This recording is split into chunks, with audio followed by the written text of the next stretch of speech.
घटना चक्र में आपका बहुत बहुत स्वागत है। सबसे पहले आज का एजेंडा। यूपी में माफियाओं पर नकेल कसने वाली आईएएस अफसर पर प्रदेश सरकार की कार्रवाई के खिलाफ अधिकारी संघ। बड़ा सवाल, किसकी हौसला अफजाई कर रही है अखिलेश सरकार? और तेलंगाना राज्य पर फैसले से पहले ही सियासी बवाल, समर्थक और विरोधी उतरे सड़कों पर, खतरे में कांग्रेस की राज्य सरकार। सबसे पहले बात करते हैं उत्तर प्रदेश की। उत्तर प्रदेश में महिला आईएएस, इसका नाम है दुर्गा शक्ति, उसको उत्तर प्रदेश सरकार ने सस्पेंड कर दिया। और सस्पेंड क्यों किया, किस लिए किया, उसके कारण वो बता रहे हैं। लेकिन ये वही अधिकारी है जिन्होंने माफियाओं के खिलाफ, सेंड माफियाओं के खिलाफ ग्रेटर नोएडा गौतम बुद्ध नगर डिस्ट्रिक्ट में उन्होंने कार्रवाई की शुरुआत की और लगातार कार्रवाई किया। माफिया बेहद खफा थे, बेहद नाराज थे। और जब इस बाबत सरकार के तरफ से लगातार मीडिया में जो सुर्खियां उन्हें मिली, या जो भी नेता जो बताए जाते हैं कि समाजवादी पार्टी से कई ऐसे नेता हैं जो इन माफियाओं से जिनकी साठगांठ है, क्या उसके दबाव में कोई कारण, और कारण जो बताया गया है, आप अखिलेश यादव जो मुख्यमंत्री हैं उन्होंने कहा है कि चूंकि मस्जिद बनाने से रोका इसलिए उनको सस्पेंड किया। और आपको याद बता दें हम कि शनिवार को नागपाल ग्रेटर नोएडा में अवैध रूप से सरकारी ज़मीन पर कोई मस्जिद बनाई जा रही थी। मस्जिद की दीवार को तोड़ने का उन्होंने आदेश दिया था। उत्तर प्रदेश सरकार यानी अखिलेश यादव का कहना है कि नागपाल ने रमज़ान के पवित्र महीने में समस्या खड़ी करने वाले फरमान जारी किया। अखिलेश यादव ने यह भी कहा है कि सांप्रदायिक तनाव से बचने के लिए उन्हें यह फैसला लेना पड़ा। वो फैसला को रिवर्स नहीं बल्कि फैसला सस्पेंड करके लेना चाहते थे उनको, इस ऑफिसर का। लेकिन आईएएस एसोसिएशन ने इस पर नाराज़गी जताई। उन्होंने अधिकारी के बाबत जाके मुख्य सचिव से मुलाकात की और निलंबन को वापस लेने की उन्होंने मांग की है। यूपी सरकार ने निलंबन पर सफाई दी है कि वो सांप्रदायिक सौहार्द को कायम रखने में नाकाम रही। क्या ये बहाना है या वाकई ये अधिकारी सांप्रदायिक सौहार्द बिगाड़ रही थी? ये सबसे पहले आपको हम इस पे जो राजनीतिक प्रतिक्रिया है वो हमको दिखाते हैं। एक युवा आईएएस अधिकारी जो खनन माफियाओं के खिलाफ संघर्ष छेड़े थी और उन्होंने बहुत हद तक उस पर काबू भी पाया था, और उनका निलंबन होना तो ये बहुत गलत संदेश गया है और खनन माफियाओं में इसकी खुशी की लहर गई है। तो मैं समझता हूं कि किसी भी राज्य सरकार के लिए ये कोई अच्छी बात नहीं है। उनका संदेश ये जाना चाहिए कि अपराधी हो, खनन माफिया हो, गलत काम करने वाले हों, उनकी खैर नहीं है, उनको छोड़ा नहीं जाएगा, बल्कि इससे उल्टा संदेश गया है, जो कि बहुत ही खेदजनक बात है। उत्तर प्रदेश में बार बार हमने देखा है कि एक गुंडा राज कायम हुआ है, एक माफिया राज कायम हुआ है सपा के लौटने के बाद। और इसलिए आप ऐसे कार्रवाइयां और भी होते देखोगे जब तक उनकी सत्ता चलेगी, कि जो प्रामाणिक अधिकारी है, जो माफियाओं के खिलाफ काम करते हैं, उनको सजा होगी। जो माफिया से हाथ मिलाएगा, गुनहगारों से हाथ मिलाएगा, उसको प्रमोशन मिलेगा। तो यह अगर अखिलेश सरकार का रुख है और मुलायम का यही अगर नारा है, तो देश ही देख रहा है और लोग उसका बिल्कुल हिसाब लेंगे। ये बहुत गलत स्टेप है। जहां पे कानून व्यवस्था इतनी खराब है वहां पे अच्छे अधिकारियों का हौसला बढ़ाना चाहिए। लेकिन यदि कोई निष्पक्षता से कानून का राज कायम करने के लिए कोई स्टेप उठा रहा है और उस पर सिर्फ इसलिए कार्रवाई हो रही है क्योंकि उसने सत्ता के चहेतों के ऊपर हाथ डाल दिया था और उसे इस तरह से सस्पेंड कर दिया जाए, वो भी आईएएस ऑफिसर को, तो इसी से डिमोलेशन होता है अफसरों का और फिर कानून व्यवस्था को नियंत्रित करने में परेशानी होती है। तो जब अच्छे कामों का आप अधिकारियों पे सस्पेंशन करेंगे, उनका डिमोलेशन होगा, तो आप कानून व्यवस्था की अच्छी उम्मीद नहीं कर सकते। दिग्विजय सिंह ने भी बयान दिया है, उनका भी बयान आपको हम दिखा देते हैं। पहले सैंड माफिया न केवल उत्तर प्रदेश की मौजूदा सरकार लेकिन इसके पूर्व की सरकार से चला हुआ है और यही सैंड माफिया जो है मध्य प्रदेश में भी काम कर रहा है। तो ये सैंड माफिया आजकल उत्तर प्रदेश और मध्य प्रदेश में ही सरकार चला रहा है। हमारे साथ है अवनी रॉय हैं, पूर्व सांसद हैं, आरएसपी के नेता हैं, हरिकेश बहादुर हैं, पूर्व सांसद हैं, कांग्रेस के वरिष्ठ नेता हैं और पुष्पन कुलश्रेष्ठ हैं, वरिष्ठ पत्रकार हैं। सबसे पहले हरिकेश जी आपसे पूछना चाहेंगे कि क्या संदेश, बहाना जायज है या बहाना में लोगों को लग रहा है कि नहीं सरकार ने जो कदम लिया है वो ठीक है क्योंकि वहाँ शायद सांप्रदायिक सद्भाव भी कर सकता था? देखिए, अखिलेश यादव जब मुख्यमंत्री बने थे तो लोगों को एक बहुत उम्मीद थी कि एक पढ़े लिखे नौजवान हैं, इनकी सोच बहुत पॉजिटिव है और एक बढ़िया प्रशासन ये उत्तर प्रदेश को देंगे। लेकिन अब वो कारण तो वही ठीक बता सकेंगे, किन परिस्थितियों में वो ऐसे फैसले ले रहे हैं जो कि इतना विवादास्पद ही नहीं है बल्कि पूरे के पूरे तंत्र पर एक बहुत उल्टा असर भी डालने वाला है। अगर कोई सांप्रदायिक तनाव सचमुच था तो उसका निवारण एक अफसर को, चाहे वो आईएएस की बात नहीं, कोई भी अफसर हो जो काम कर रहा है ईमानदारी से, उसको सस्पेंड करके तो उसका निवारण नहीं किया जा सकता। अगर आप समझते हैं कोई इनफेक्टिव है, नहीं काम कर पा रहा है और सांप्रदायिक तनाव बढ़ा रहा है या कुछ ऐसा कर रहा है तो आप उसे ट्रांसफर भी कर सकते थे जी, किसी दूसरे काम में लगा सकते थे। लेकिन ऐसी स्थिति में ये सब कुछ हुआ है जबकि उसके पहले उस अधिकारी ने तमाम आपराधिक गतिविधियों में लिप्त लोगों के खिलाफ, जो कि प्रदेश को और समाज को काफी नुकसान पहुंचा रहे थे, ऐसे लोगों के खिलाफ उसने कार्रवाई की थी। इंक्लूडिंग जो वातावरण, एनवायरमेंट, हाँ वही बात मैं बता रहा हूँ, सारा उसमें पर्यावरण को बचाने के लिए और जो सैंड माफिया की बात लोग कर रहे हैं, तो इस तरह के आपराधिक कर्म में लिप्त लोगों के खिलाफ जिस व्यक्ति ने कार्रवाई की और उसको लोगों ने अप्रिसिएट किया, आमतौर से समाज में उसका बड़ा अप्रिसिएशन था, तो ऐसे अधिकारी के खिलाफ कोई छोटी मोटी बात लेकर के जब आप इस तरह की कार्रवाई करते हैं, उसके सस्पेंशन की या कुछ इस तरह का, तो एकदम ये मैसेज जाता है लोगों को कि ये जो बात कही जा रही है वो शायद बहाना मात्र है, कारण इसके पीछे कुछ और है।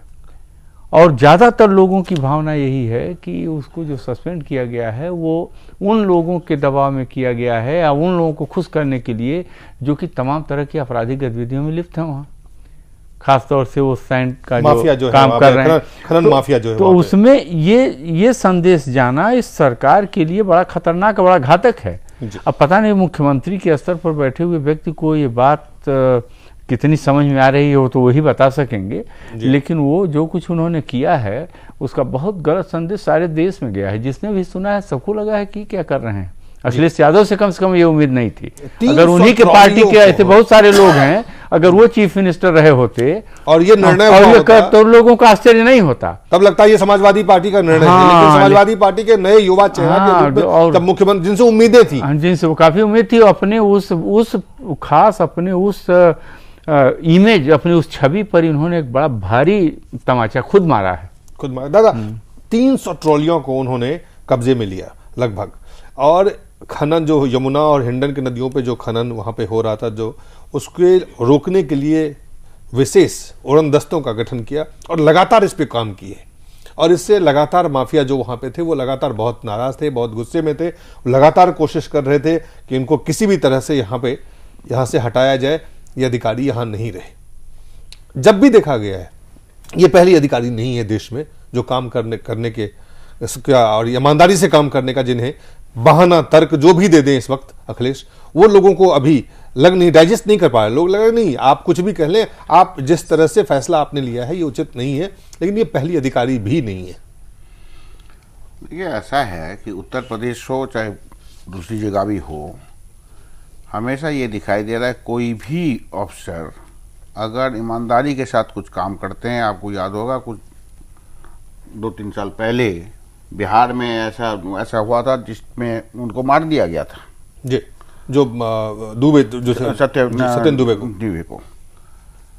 और इसके बाद ये लेडी जो है ये यंग है, हमने देखा हरियाणा में रॉबर्ट वड्रा के खिलाफ कार्रवाई जो पूछा था वो उनको हटा दिया गया तुरंत हरियाणा सरकार के द्वारा। हरियाणा से तो हमेशा दिखाई दे रहा है कि ईमानदारी के जो काम करना चाहते हैं प्रशासन में है और उनको किसी न किसी कारण के लिए हटाया दिया जाता है या निलंबित कर दिया जाता है या ऐसे जगह पे भेज दिया जाता है जहां वो कुछ न कर पाए।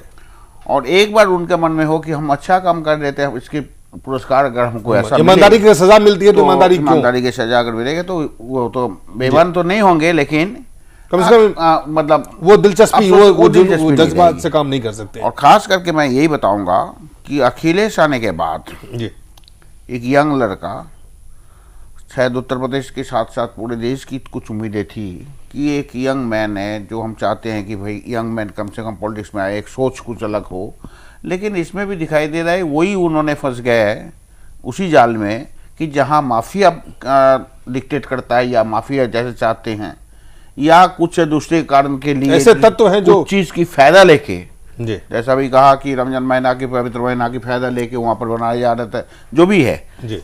तो मतलब जो है कि इसकी बीच में ना जाके, इसके अंदर ना जाके, इसको छानबीन ना करके उन्होंने जो कदम उठाया, भविष्य में कहीं के भी प्रशासन में प्रशासक को लिए दिक्कत पैदा होगा और कोई यंग हो चाहे ओल्ड हो ईमानदारी के साथ काम करने में डरेंगे। आप ये देखिए, और खास करके मैं बता रहा हूं जब पूरे देश भर में करप्शन की बात आता है, ये घुमा फिरा के करप्शन ही चाहते हैं, ईमानदारों को हटाना चाहते हैं। आप ये देखिए कि शनिवार को नागपाल ने ये ऑर्डर दिया था कि जो ग्रेटर नोएडा में सरकारी जमीन पर अगर कोई मस्जिद की दीवार तोड़ने के आदेश भी दिया था, सरकारी जमीन पे गैर कानूनी ढंग से आप मस्जिद बनाएं, मंदिर बनाएं, गिरजाघर बनाएं, इमारत बनाएं, ये तो इजाजत तो नहीं दिया जा सकता। अगर ये उन्होंने किया भी, जो अखिलेश सरकार जो कह रहे हैं, अगर कह रहे तब भी क्या सस्पेंशन उस अधिकारी को सस्पेंड किया जाना चाहिए, ये एक बड़ा सवाल है। उससे भी बड़ा सवाल ये है कि सरकारी संपत्ति कोई दखल भी कर ले तो कोई भी अफसर उस पर बात ना करे। इसका मतलब तो यही है कि आप मतलब जो सरकारी जमीन है, जो पब्लिक प्रॉपर्टी है, उसका आप इस्तेमाल जो भी चाहे, आप धर्म का नाम लेके, आप जाति का नाम लेके आप करते रहें, और अगर कोई अधिकारी उस पर कार्रवाई करे तो उस कार्रवाई को आप सस्पेंड कर दें।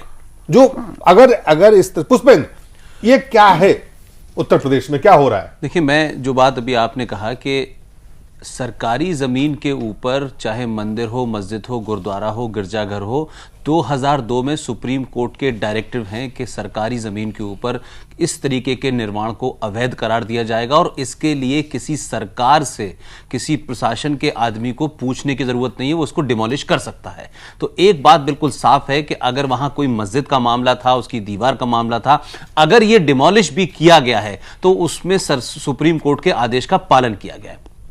दूसरी बात जो मैं एक नई बात देख रहा हूं वो उत्तर प्रदेश के अंदर, कि उत्तर प्रदेश की सरकार पूर्ण बहुमत की सरकार, किसी के ऊपर निर्भर सरकार नहीं है। इस सरकार के अंदर पिछले 2 साल के अंदर जिस तरीके से सांप्रदायिक दंगों की शिकायत पूरे देश में आई है, तमाम एनजीओज और तमाम बहुत सारे संगठनों ने इन सब चीजों को नोट भी किया है। एक एक थाने की रिपोर्ट ये बताती है कि कोई 107 दंगे उत्तर प्रदेश में हुए हैं। लेकिन मुझे जो सबसे खतरनाक जो इस पूरे घटनाक्रम में बात लगती है, वो दुर्गा शक्ति के हटने ना हटने की नहीं लगती है। मुझे यह लगता है कि अब तक नरेंद्र मोदी को सांप्रदायिकता के नाम पर, फिरका परस्ती के नाम पर जो लोग दिन रात पानी पी पी के गाली देते हैं, उसे कोसते हैं, अब फिरका परस्ती का एक नया खिलवाड़ यह हुआ है कि आपको भूमाफियाओं को बचाना था। भूमाफियाओं के जो 29 ट्रॉली और 329 ट्रक और 300 ट्रॉलियां जो जब्त हैं, उन सबके नंबर सरकार के पास हैं, आरटीओ डिपार्टमेंट को है कि किन लोगों से इनका संबंध है। अब आपको भूमाफियाओं को बचाने के लिए फिरका परस्ती का एक नया शगुफा आपने निकाला कि वो जो एसडीएम थी वो एक धार्मिक सौहार्द बिगड़ने के लिए उसकी दीवार तोड़ी और उससे हालात बिगड़ सकते थे। इससे ज्यादा फिरका परस्ती का घटिया और छिछला इस्तेमाल कोई सरकार नहीं कर सकती। यह मस्जिद मंदिर का मुद्दा नहीं था, सिवाय उस एसडीएम को हटाने के लिए एक बहाना बनाया गया। उस एसडीएम ने पिछले 15 दिन की कार्रवाई में जिस किस्म के लोगों को पकड़ा है, उनके किससे संबंध है पूरे देश को पता है, उत्तर प्रदेश को पता है। लेकिन आपने कहा रमजान का महीना, इसको सेंसिटाइज किया, और जहां वो फिरका परस्ती की बात या जो सांप्रदायिक सौहार्द की बात नहीं थी, उसको आगे ला करके आपने अपना ये एक माफिया का मकसद पूरा करने की पूरी कोशिश की। कम्युनलिज्म और सेकुलरिज्म, ये कम्युनिज्म का बहाना कि सांप्रदायिक सौहार्द बिगाड़ने के लिए। आप ये देखिए हर कैसे उत्तर प्रदेश और बिहार के बारे में, लेकिन उत्तर प्रदेश में जो इस वक्त हालात हैं, कहते हैं कि वो कथित रूप से उनका दावा है कि वो सेकुलर सरकार चलाते हैं। क्या सेकुलर सरकार कोई आज़ादी है कि अधिकारी अगर सरकारी ज़मीन पे कोई चाहे मंदिर बन रहा हो, चाहे मस्जिद बन रहा हो, चाहे गुरुद्वारा बन रहा हो, चाहे कोई और प्रॉपर्टी बना रहा हो, उसकी अगर दीवार गिराने का ऑर्डर करती है तो उसको आप सस्पेंड करने का ऑर्डर दीजिए। ये कौन से सरकार हो सकती है? ये कौन सी सेकुलर सरकार है? ये कौन सा धर्मनिरपेक्षता बचाने वाली सरकार है? ये कौन सा सांप्रदायिकता के तनाव को घटाने वाली सरकार है?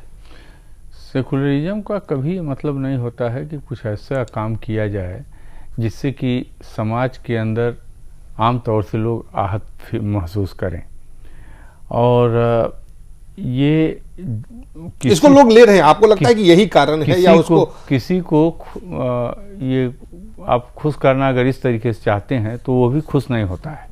नहीं वो क्या वो मान लेंगे लोग कि नहीं वाकई ये तो सेकुलर है, देखिए ये तो तनाव रोकने के लिए कम्युनल टेंशन वहां हो रहा था इसलिए इनको सस्पेंड कर दिया। उन लोगों को भी ये मैसेज है कि ये जो एकदम सस्पेंशन की कार्रवाई हुई है वो इसीलिए हुई है कि वो जो बाकी आपराधिक गतिविधियों में लिप्त लोगों के खिलाफ वो महिला अफसर कार्रवाई कर रही थी, लगातार कर रही थी, उससे कहीं न कहीं उद्विग्न होकर के और नाराज होकर के लोगों ने एक बहाना बना करके उसको सस्पेंड किया। उसे हटा भी तो सकते, उनको धमकियां मिल रही थी। माफियाओं पहले कह चुकी है वो महिला की माफियाओं ने उन्हें लगातार पता चला होगा कि मध्य प्रदेश में एक IPS अफसर के ऊपर ट्रैक्टर ही चढ़ा दिया।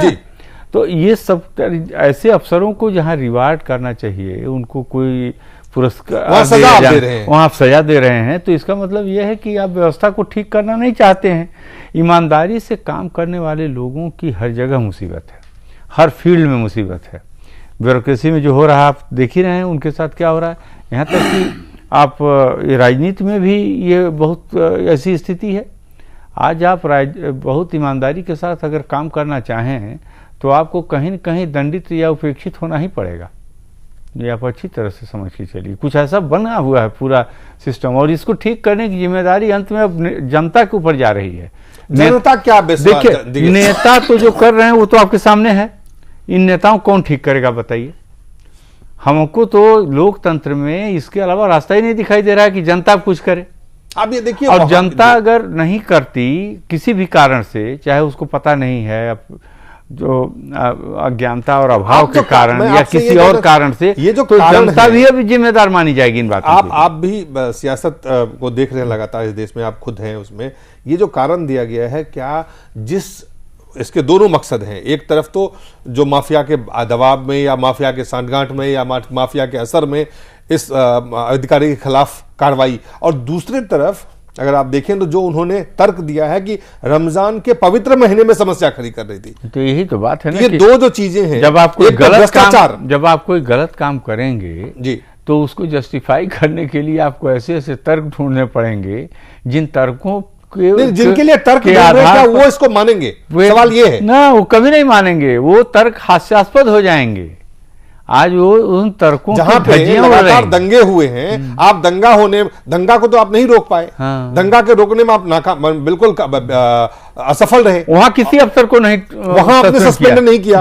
और आपने एक सरकारी जमीन पर, अगर ये सत्य है, अगर मस्जिद बनाई जा रही थी, उसकी दीवार तोड़ने के आदेश दिए, तो आपने ये आदेश दिए कि इस अधिकारी को सस्पेंड कर दिया जाए। तो क्या संदेश तो एक आपने दिया कि भ्रष्टाचार को आप ये करते हैं, दूसरा आप सांप्रदायिकता जो पुष्पेंद्र कह रहे हैं उसको भी आप कहीं ना कहीं बढ़ा रहे हैं।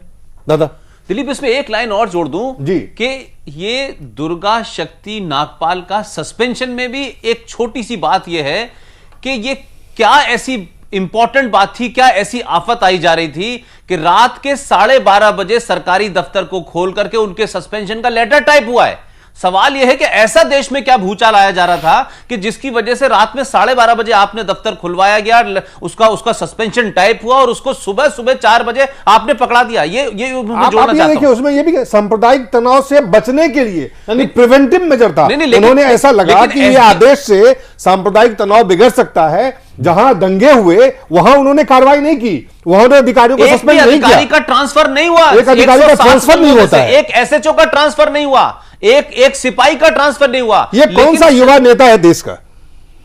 पुष्पेंद्र, ये कौन सा युवा नेता है देश देखिए, का? मैं आपको फिर कहूंगा, ये बात अपनी जगह सही है कि जो सामने हैं, कुर्सी पे बैठे नजर आते हैं अखिलेश यादव, जिन्हें हम युवा मानते हैं, ऑस्ट्रेलिया से पढ़ के आए हैं, तमाम सारी चीजें हैं। अक्सर उनको हम टेलीविजन पे देखते हैं, या तो वो साइकिल बांटते नजर आते हैं या लैपटॉप या टैबलेट बांटते नजर आते हैं। लेकिन उत्तर प्रदेश की इस हकीकत को हम लोगों को भी ध्यान में रखना चाहिए कि उत्तर प्रदेश में आज भी मुलायम सिंह, शिवपाल यादव, राम गोपाल यादव, आजम खां, ये 5-5 मुख्यमंत्री हैं।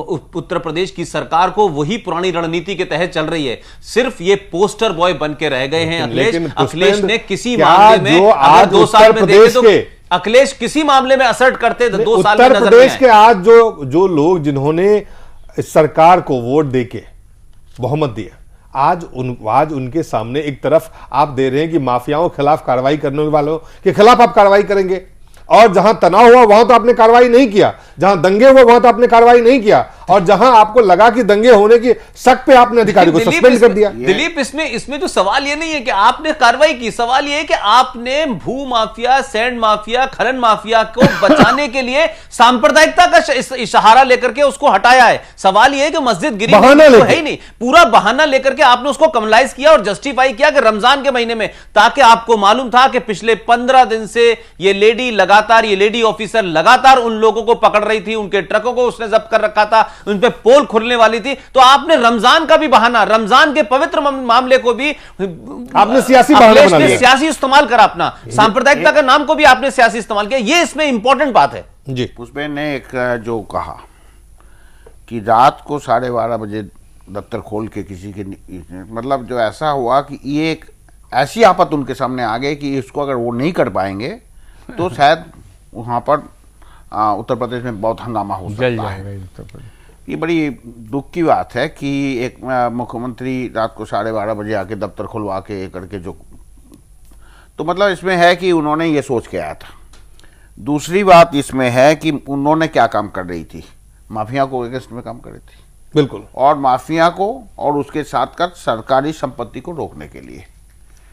लेकिन उन्होंने जिस कारण के लिए इनको जो भी व्याख्या इनमें दे, तो इसके मतलब सरकारी संपत्ति कौन लेगा नहीं लेगा उसमें उनकी कोई बात नहीं है, भलाई चले जाए जी। और माफिया को उन्होंने बढ़ावा इसीलिए देना है कि सामने चुनाव है।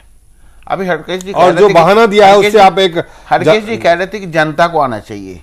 अरे जब अपनी इतनी शक्तिशाली अफसर को वो टर्मिनेट कर सकता है या सस्पेंड कर सकता है, कुछ भी कर सकता है, तो ये जनता तो डरने के बारे कुछ नहीं करेंगे, बल्कि उनको और भी डरा दिया कि माफिया हमसे बड़ा है। माफिया अगर चाहते हैं कि हम मुख्यमंत्री ना हो, शायद हमें भी आप लोगों को डरा भी रहे हैं, ये लोगों को आप डरा भी रहे हैं कि माफिया के खिलाफ आप मत रहे हो ना, मत आइए, आप जनता माफिया के खिलाफ ना आए, नहीं तो अधिकारी को आप देखिए, आईएएस अधिकारी को हम सस्पेंड कर सकते हैं। दूसरी बात, अगर उन्होंने जहां जहां दंगाएं हुए, सांप्रदायिक हुई है, वहां पर अगर कुछ ऐसी व्यवस्था लेते थे तो हमारे कहने के जगह कम होती थी, लेकिन वहां उन्होंने कुछ नहीं ली। दूसरी बात आपने कह रहे थे कि सेकुलरिज्म और कम्युनिज्म, सेकुलरिज्म की मतलब ये नहीं है कि हमने किसी धर्म को खाली रखना है, दूसरे को नहीं रखना है।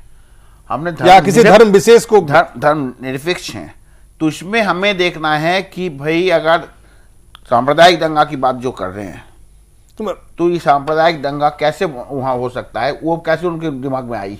नहीं, वो तो बहाना है, वो तो बहाना है। तो इसके मतलब जो है खुद ही जो काम करते हैं उसके पीछे इतना जी चीज आ जाता है कि ये एक बहाना है कि उनको रोकना है, और किसी भी युवा हो या ईमानदार ऑफिसर हो, वो अपने ओर से कोई ऐसा ना कदम उठाए जिसमें सरकार चलाने में दिक्कत आएगी जी। वो माफिया हो, वो लैंड ग्राबर हो, वो कुछ भी हो।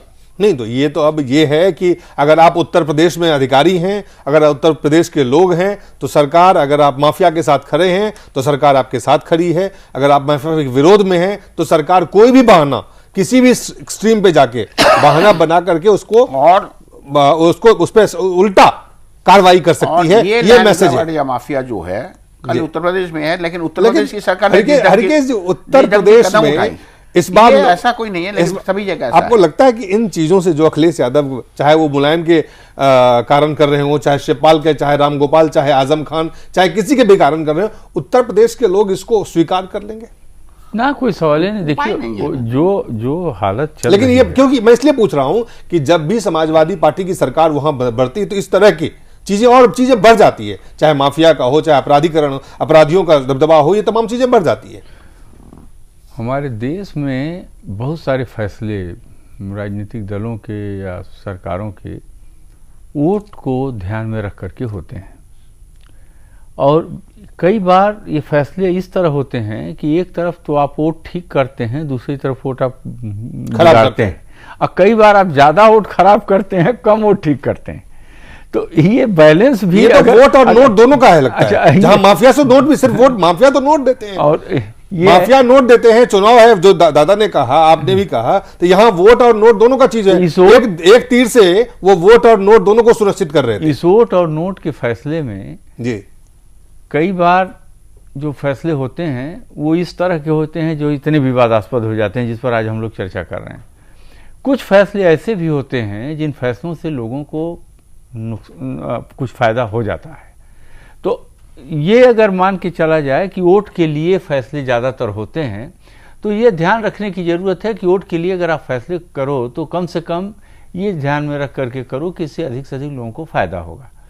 ये फैसला कुछ ऐसा हुआ कि वोट के लिए हुआ तो जरूर, इससे वोट न मिलने वाला है, लेकिन इससे नोट भले आ जाए, वोट की कोई बहुत बड़ी, आप खुद एक्सपोज हो जाएंगे। हाँ, एक्सपोजर ही होगा। आप ये देखिए, दंगा में तो आपने कार्रवाई नहीं की साहब, यहाँ आपने एक एजेंसन पे कार्रवाई कर दिया।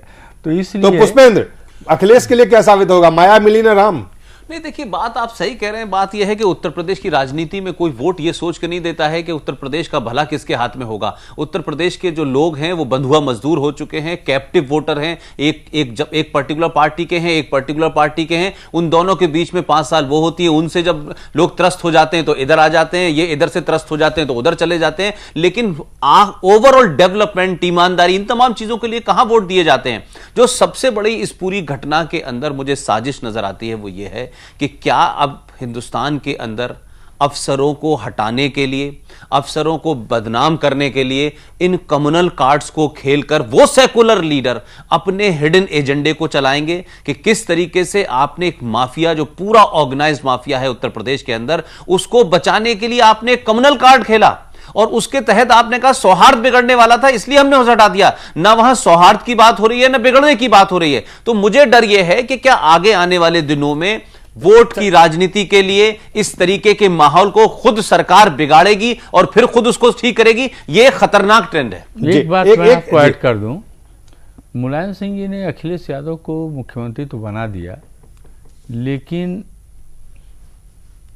उनके व्यक्तित्व को एक ऐसे छाये में डाल दिया है जिससे कि जो उनका भविष्य का पूरा एक योजना है वो हमें लगता है कि वो उस पर बहुत गहरा प्रभाव पड़ेगा अगर अखिलेश यादव ने असर्ट नहीं किया तमाम चीज़ों को। क्योंकि इस तरह के दबाव में आकर के ऐसे काम करना, जी, आपको लगता है इस फैसला को बदलने में वो उनके व्यक्तित्व को ही बहुत नुकसान पहुंचा रहा है? आपको लगता है उनको फैसला बदलेंगे या बदल नहीं पाएंगे? जैसा है कि शिवपाल जो है, खैर वो तो देखिए सबका विरोध है, इसलिए उस सस्पेंशन तो रियोग हो ही जाएगा, उससे वो अफसर टर्मिनेट नहीं होने जा रही है। लेकिन कुल मिलाकर के आप ईमानदार ऑफिसर, अपना नुकसान किया है, उसका तो ज्यादा नुकसान नहीं हुआ है। उसको तो जब कभी उसके देश का तो नुकसान हुआ ही है, मॉरल तो पे तो असर पड़ता है। करियर में कभी ये बात आएगी तो ये सारी बातें उभरेंगी और वो बहुत ज्यादा उसको नुकसान नहीं होगा। बहुत ज्यादा क्या नुकसान होगा, मनोबल टूटता है अधिकारियों का। हाँ, लेकिन ये मनोबल तोड़ने का जो उन्होंने ये काम किया है उससे एक्चुअली उन्होंने अपना नुकसान बहुत ज्यादा। आप एक तरफ तो हौसला अफजाई कर रहे हैं माफियाओं का, दूसरी तरफ उनका मनोबल तोड़ रहे हैं। तो ये संदेश इस बाबत अगर अखिलेश को लगता है कि इस तरह के फैसले कहीं ना कहीं उनके राज्य के लिए भी, सरकार के लिए भी, और उनके व्यक्ति के लिए और उनके वोट के सबके लिए नुकसानदेह, तो फैसला बदलेंगे? आपको लगता है बदलना ही पड़ेगा? वो तो पुष्पेंद्र, देखिए फैसला बदलने और न बदलने के पीछे जो बड़ी कारण मुझे लगता है कि जिन कारणों से किया गया है, क्या सरकार ये कहेगी उत्तर प्रदेश की कि नहीं सौहार्द नहीं बिगड़ रहा था? क्या ये सरकार कहेगी मस्जिद की दीवार नहीं तोड़ी थी? क्या ये कहेगी कि रमजान के महीने में हालात बिगड़? ये सरकार ने अपने उनके सस्पेंशन के नोटिंग में लिखा है कि इन कारणों से इनको हटाया गया है। तो मेरा सवाल यह है कि क्या सरकार अपने ही उस आदेश में तमाम किए हुए जितनी बातें हैं, जो उसमें डॉटेड पॉइंट है, उसको बदल देगी, कहेगी, और फिर क्या दूसरा कारण तलाशेगी? अगर यह कारण नहीं है तो दूसरा कारण उनके पास क्या है ऐसा जिसको रातों रात? इसलिए सरकार के सामने यह है कि सरकार के मुंह पे कालिक पुत चुकी है। बहुत ज्यादा होगा कि उनका सस्पेंशन रिवोक हो जाएगा और उनको पुलिस लाइन में या कहीं अटैच कर देंगे जहां पर वो अपने रिकॉर्ड देखा करेंगी। अभी भी उनको इस प्रोफेशन में आए हुए, जो उनकी पोस्टिंग है, मात्र 3 साल हुए अभी उनको मैदान में आए हुए, और जिस तरीके से उनके साथ लगातार धमकियां मिल रही थी, उससे मैं समझता हूं कि उसके बावजूद भी उस ऑफिसर का असर्ट होकर काम करना, यह प्रदेश में, फिर मैं कह रहा हूं कि अखिलेश यादव पोस्टर बॉय हैं, सिर्फ मुख्यमंत्री उनके नाम के आगे लिखा हुआ है। उत्तर प्रदेश की पूरी राजनीति, समाजवादी पार्टी की पूरी राजनीति इसी किस्म के माफियाओं के हाथ में है, इसी किस्म के लोगों के हाथ में है। वो उनको चलने नहीं देंगे और उनके इर्द गिर्द जो लोग हैं वो लोग हैं जिनकी बात कहीं सुनी नहीं जाती। लिहाजा इस अफसर को वापस लेने का सवाल मैं नहीं समझता कि होगा। अगर होगा भी तो सस्पेंशन रिवोक होने के बाद कहीं वो पुलिस लाइन में कहीं अटैच कर दी जाएंगी। हाँ, चलिए एक छोटा सा ब्रेक लेते हैं, ब्रेक के बाद जल्द वापस लौटते हैं।